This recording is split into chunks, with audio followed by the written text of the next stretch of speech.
tota la rona service delivery ra e batla metsi a leshwe re tlhapa ka metsi a feili re tlhapa ka 2 drops tsa metsi bana go gore ke mathata mafikeng e bodile di-hijacking tsa teng le tsone di eme ka maoto so re kopelela gore mo premier a go intervene mo casing e re lapile tota a service delivery re kry-e le rona re batho ha re diphologolo ha re dule ko nageng re dula mo re patala di-tax and raise tse leng gore le gone di a tura ha re itse go diragalang ka tsone ke nagana go se re se dirileng gompieno gone enough is enough. Go ya ka baagi ba Unit 14 le Unit 15 mono Mmabatho ba re ba ikamanya le kakanyo ya bontsi jwa maAforika Borwa e reng go setse go tlwaelega ebile go amogelesega gore puso e na le ditsebe tse di utlwang le puo e e tlhaloganyang hela ha baagi ba ka ema ka maoto ba tshwaragana go ipelaetsa ka go dira ditshupetso mo phatlalatseng.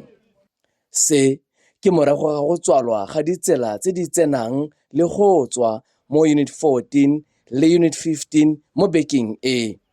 ga mmogo le tsela kgolo e e lebang kwa dikantorong kgolo tsa puso, madirelo le kgwebo. Selelo e le go tlhoka metsi, mme one metsi ao a ne a tla ka ponyo ya leitlho. Re simolotse re na le kgwetlho ya metsi ka Thursday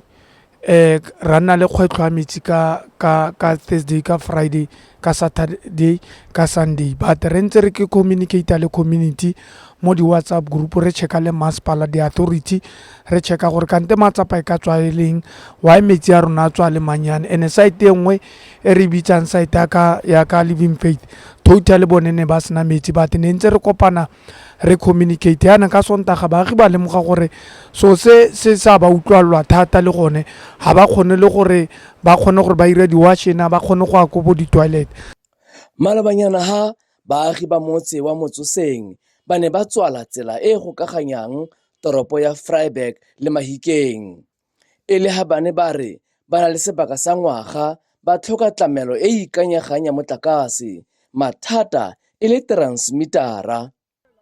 Ba ne ba tsoga ka mahube go ya go ipelaetsa mme ya re moragonyana diura di se kae hela transmittara ya re palakata ya tsenngwa ba eme teng hao ba e shebile ka matlho.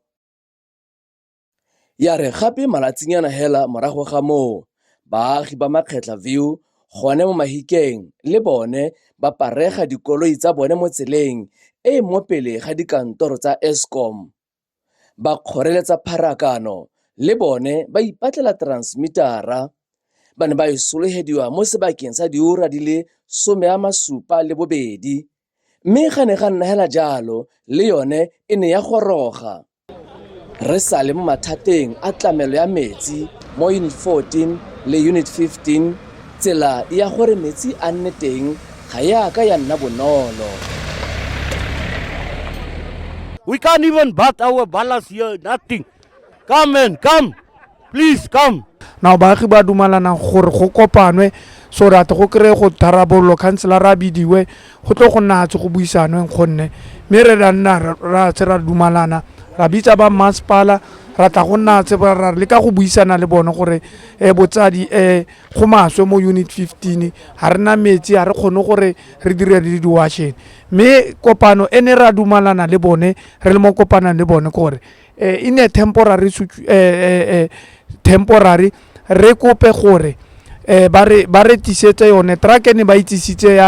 ya fire gore re tle gore tshella metsi. One of the responsibility gore I'm accounting to my community and community aka e batla dikarabo so that I can ke ba fa information verified. Now baagi ba ne ba tsa tshwetswa gore go siame because masepala o batla gore retsa re le baagi re tla etsela go strateng go eleng gore maybe ha re le go strateng ke gone re tlo go utlwalang go gaisa mme gone go nna yalo maabane ra tota maabane ne go le maswe ne go sa tsamege ne le situation e le gore baagi bone ba fitlhile mo seemong sa gore se se iragale mare baagi ne ba irisiwa ke kutlo botlhokong gonne sale ke nna mo councilor ke simola go bona the way baagi ba unit 15 ne ba le ka teng maabane ke a itse ke baagi ba ba boikobo ke baagi ba e leng gore a ke bua le bone ba reetsa including le bašwa ba unit 15 ne ke simolola go bona ba le mo seemong mare seemo se ne se pateletsang gonne because le bana ne ba sa kgone go ya sekolong bana ne ba sa kgone gore ba tlhape a ba sekolong. Phenyo e ya ntwa ya go lwanela metsi e ne ya rwesiwa mo magetleng a baagi ba unit 14 le unit 15 gonne ba ile ba tshwarana ka dikobo ha gone go le lehihi la metsi.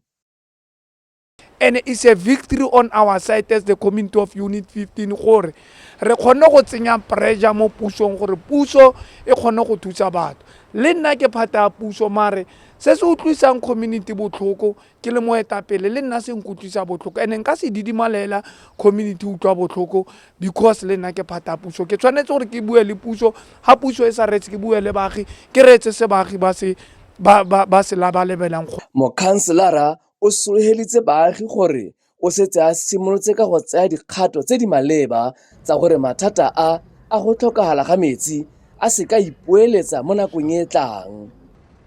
Malatsing a mathata a tlhokego ya metsi le motlakase o tsamayang nako le nako mo dikarolong tse di harologaneng tsa porofense a setse a dira gore baagi ba nne ba tshwere dipelo tsa bone ka matsogo. Ba bangwe ga ba ntshe mangwele a bone hatshe